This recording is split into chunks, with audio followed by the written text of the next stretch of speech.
Hello বন্ধুরা, আসসালামু আলাইকুম। আশা করি তোমরা সবাই ভালো আছো। আল্লাহর রহমতে আমিও ভালো আছি। আজ তোমাদের সাথে আমি শেয়ার করব, আমাদের এইদিকে বলে দুধ কচু।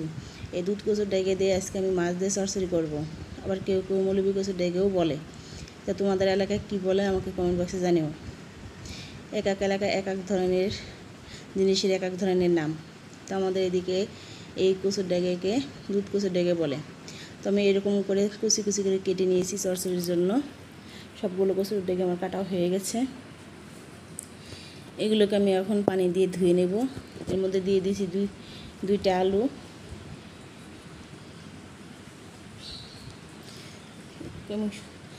এভাবে 2-3 বার ধুয়ে নেব।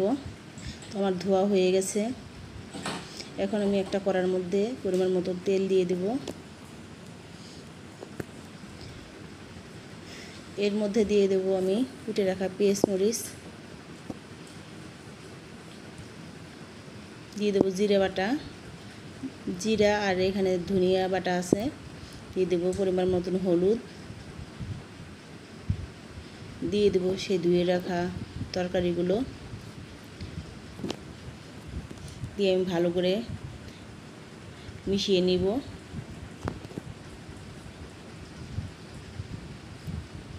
দিয়ে দেবো পরিমাণ মতন লবণ,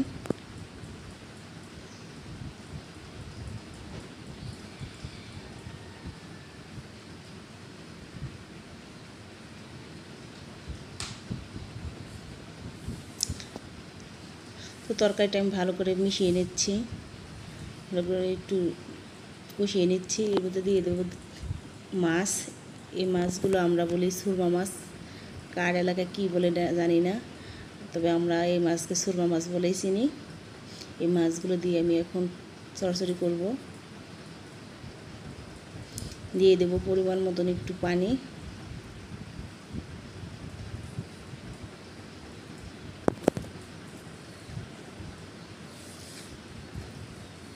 আমি এখন ঢাকনা দিয়ে ঢেকে দিব যতক্ষণ না পর্যন্ত পানি না শুকায়, ততক্ষণ পর্যন্ত জাল করতে হবে।